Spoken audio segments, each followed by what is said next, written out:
Hello to all. तो स्वागत है आपका क्विक रिवीजन में। तो जैसा कि आपको पता है कि HPRCA जो पेपर अब कंडक्ट कर रहा है उसमें इंग्लिश पार्ट में आपके ईडियम्स भी आ रहे हैं कुछ। तो मैं आपके साथ लेकर आई हूँ कुछ ईडियम्स इम्पॉर्टेंट। तो शुरू करते हैं। The number 1 is to air dirty linen in public. This means to discuss the private affairs in public. जैसा कि आजकल हो रहा है, मैरी कॉम का ही एग्जाम्पल ले लीजिए, ठीक है। अपनी प्राइवेट जो पर्सनल चीज़ें हैं वो पब्लिक में उछालना, उसे हम कह सकते हैं कि to air dirty linen in public.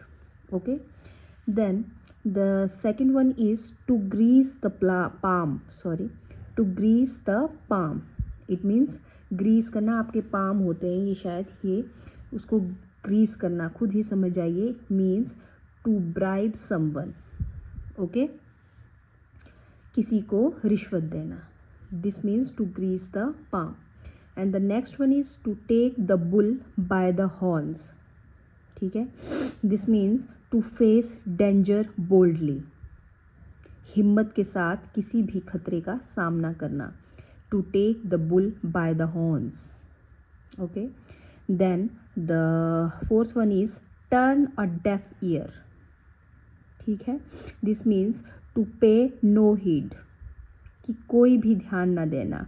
turn a deaf ear, deaf तो आपको पता ही होगा, जिसको सुनाई नहीं देता है। यहीं से आपका पता लग रहा है कि to pay no heed. And the next one is important one, the red letter day. Red letter day means red. Red से ही समझ आना चाहिए आपको कि वेरी स्पेशल डे और memorable day. Okay, and the next one is through thick and thin. This means support under all the situation. Through thick and thin, कैसी भी सिचुएशन हो सपोर्ट करना सामने वाले को, ठीक है। Through thick and thin, through thick and thin. Okay, next one is dark horse, ठीक है। बोलते हैं ना कि वो बंदा तो डार्क हॉर्स निकला, जिसे एक्सपेक्ट ही नहीं था कुछ। समवन हु अनएक्सपेक्टेडली सक्सीड्स, जिससे कोई भी उम्मीद नहीं थी, उसका एकदम कुछ अचीव कर लेना, सफल हो जाना। Means dark horse, he is a dark horse, ऐसे बोलते हैं, ठीक है। The next one is bolt from the blue. This means something sudden that happens unexpectedly, ठीक है। एकदम वैसी चीज़ होना जिसका आपने एक्सपेक्ट नहीं की था। bolt from the blue.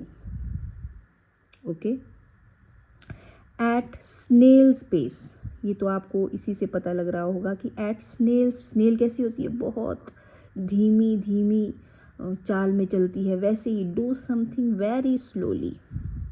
Okay, the next one is don't beat around the bush, ठीक है।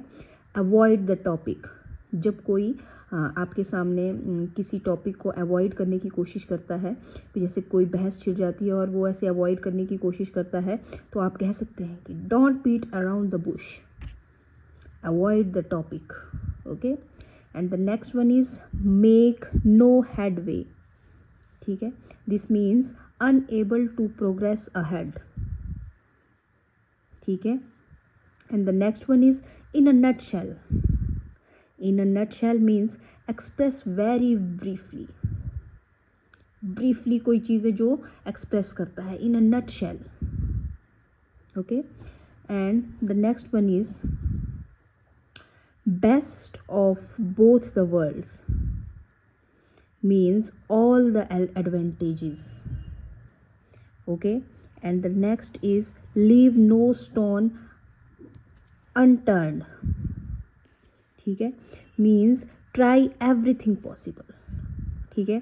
जैसे आपने इस एग्ज़ाम के लिए बहुत प्रिपरेशन की थी, leave no stone unturned, but आपने ट्राई एवरीथिंग पॉसिबल, लेकिन HPRCA ने आपकी सारी मेहनत पर पानी फेर दिया, ठीक है। Leave no stone unturned. Okay,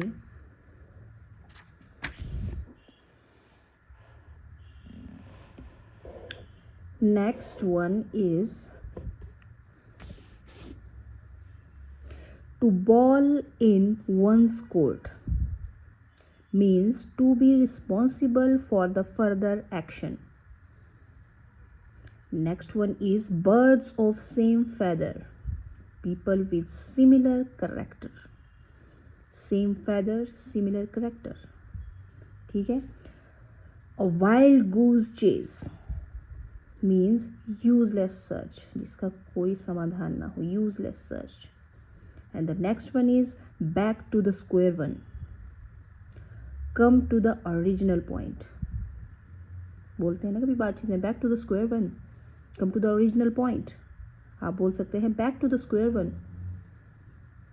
ठीक है, कोई आपको घुमा फिरा रहा है चीज़ें, तो आप बोल सकते हैं कि back to the square one.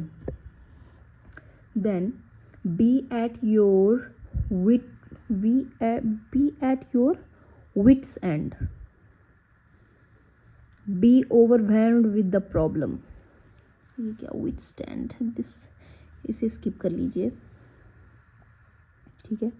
Next one is far cry from, to be very different from.